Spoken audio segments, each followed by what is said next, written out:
I'm going to ask Ziad Majed to go next. Ziad teaches in our Middle Eastern Pluralities track of the History Department and is a Lebanese specialist on Syria. Thank you, Celeste. Allow me first to say that definitely what Hal mentioned regarding NATO is very important, but I don't think it's sufficient to explain the roots of the conflict, nor what's taking place today. And I think it's a bit an old question, because since 2004, the NATO, let's say, put on hold its expansion in the east or close to Russia. The last countries that were, became members in the Istanbul summit in 2004. And yes, it's true that in 2008, there was an attempt by Ukraine to join that was not approved. And then as of 2014, because of the conflict that started in the NATO bylaws, no country that is involved in a conflict could join. So for at least 8 years now, the question has not been on the table anymore. And anyway, it has always been a pretext by Russia when it comes to its policy around it. So what I suggest is another reading that does not fully contradict this one. I do think that the NATO question is important, but I think it's a bit far, and it does not explain anyway Putin's ideology. It does not explain the way his rise to power has always been related to imposing violence inside Russia and outside Russia. And I think that there are three factors that could explain today this war and this Russian aggression on Ukraine. The first one is not maybe related specifically to Russia. It's more about the painful and difficult transitions following the fall of empires to normal nation-state, let's say, construction. Russia has been an empire for centuries. Then the Soviet Union was an empire, and the humiliating decline of the Soviet Union did not allow a healthy transition into a nation-state building in Russia that is satisfied with its own borders, that is satisfied with a certain narrative that will keep it within its borders.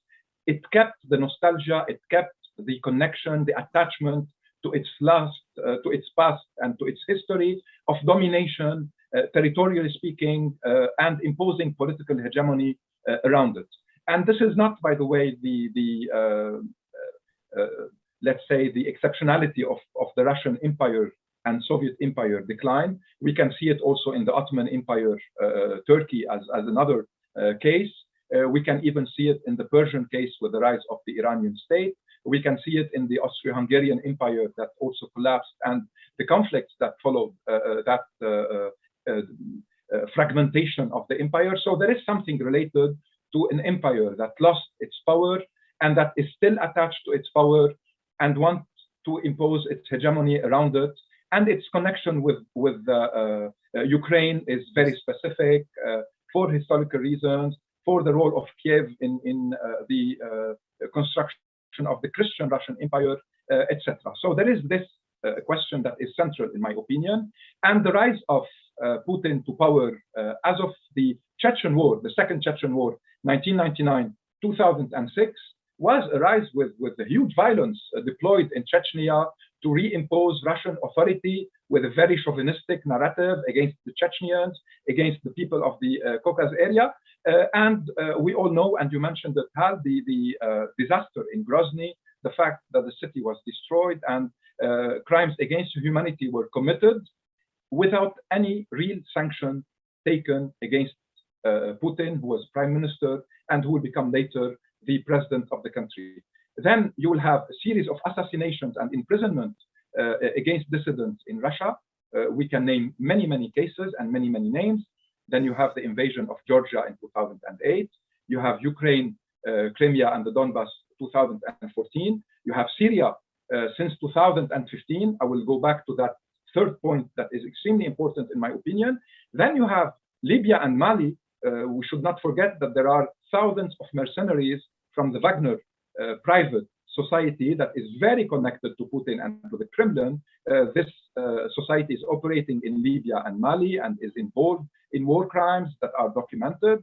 And then you have, of course, a strong influence in Belarus and in Kazakhstan, where the troops intervened last year against a popular uprising calling for reforms and for the end of corruption. So the whole territory around Russia has been, for the last almost 20 years, since Putin came to power, under the Russian military and political pressure, in addition to interventions far beyond the Russian border. And that, within the same first factor, is also related to the ideology of Putin, his ideology is a kind of a blend of great Russian Tsarism and Soviet Stalinism. It's the promotion of an eternal, greater, white, Slavic, and Christian Russia.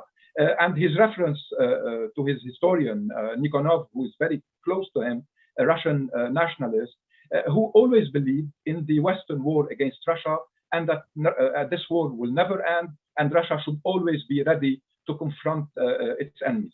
So that is the first, in my opinion, root of this conflict, very important one, very important factor. The second one is what happened in the international context following 9/11, 2001, and in addition, of course, to the barbaric attacks of 9/11, the terrible mistake by the American administration of declaring what is called war on terror. This is the first time in history where there is a war on a concept, which means a war that will never end, and that gave many states and many governments the possibility of starting a war against an enemy, whether internal or external, pretending that it's a war on terror. You can see it in many, many places. Personally, as Celeste was saying, I'm from the Middle East. I lived through the 16 years of the Lebanese civil war with the Syrian and Israeli invasions. And the whole sad history of the Middle East is about pretexts and justifications to wage wars. And since 9/11, this magic terms, a war on terror, has been used by everyone. So this moment in international relations and in the history of conflicts with the war on terror allowed Putin to use the same pretext regularly against his enemies and against other states, plus the invasion of Iraq in 2003 that happened without the approval of the Security Council of the United Nations. In fact, there were 3 vetoes against the American project for the intervention, and the US recognized later that the whole document that Secretary of State Colin Powell presented was a falsified document. So the war happened in Iraq, the intervention happened in Iraq without any legal coverage, without the United Nations coverage.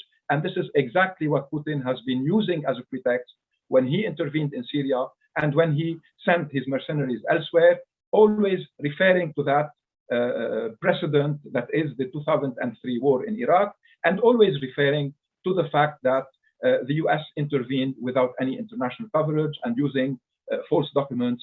So the UN system was made obsolete following that war. And we all know that in the Security Council, the question of veto has been always used by powers to protect their allies or to protect themselves. So I think this is the second major factor explaining what is happening today.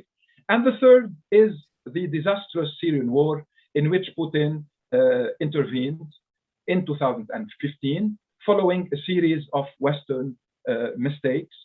The most important among them is Obama's mistake in 2013, when the only red line that he set, that is the use of chemical weapons against the Syrian civilians, was crossed, was violated by Assad regime, the protege of Putin, and the United States accepted a deal with Russia under which the Syrian regime will give its chemical arsenal to the international agency related to the chemical weapon, and nothing will happen after it.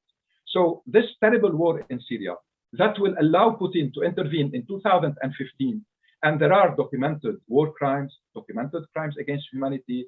The Russian intervention saved Assad, caused the destruction of tens of hospitals, bombarded the Aleppo city, made it similar to Grozny, imposed sieges on cities, imposed the policy of hunger, imposed what is called, which is a term that should be rejected, those humanitarian corridors, meaning displacing people by force or leaving them to bombs and to destructions. All of that was practiced in Syria for 7 years.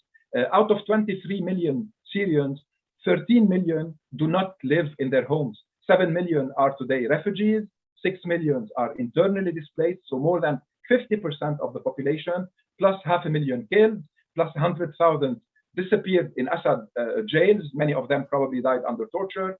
And you have a country that was completely devastated, fragmented today under many occupations and many military interventions, with mainly the Russian being the most decisive. So in my opinion, and I will finish here, the question of impunity, Putin's impunity, but also you can add many other governments and regimes and states' impunity, and the absence of the respect of international law is allowing in the world of today all kinds of horrors to be committed without the fear of the implications, unless you lose power or unless there are very specific factors that will bring you to court. Otherwise, in this sad history of the modern Middle East, you can talk about the Israeli occupation and violation of international law with no single sanction. You can talk about all Arab regimes, abuses and violation of international law, and there are no sanctions. You can talk about the war in Iraq. You can talk today, of course, about Syria, about Iran, Lebanon, Libya, Yemen, name it. Impunity has been the rule. And I'm really afraid that it is becoming more and more also the sad story of conflict in the world of today. Impunity of the powerful that is usually using similar rhetoric when it comes to justifying its brutal violence, or is looking for geostrategic pretext to launch wars without fears that this might lead to legal implications. So yes, diplomacy is of course the solution, but diplomacy should not go without huge pressure, including harsh economic sanctions, including supporting the Ukraine resistance against the invasion, including solidarity with the Russian opposition or with those brave and courageous demonstrators in Russia who are rejecting the war. But diplomacy alone with people who imposes the language of power and of violence, I don't think is unfortunately sufficient in our modern times. Thank you.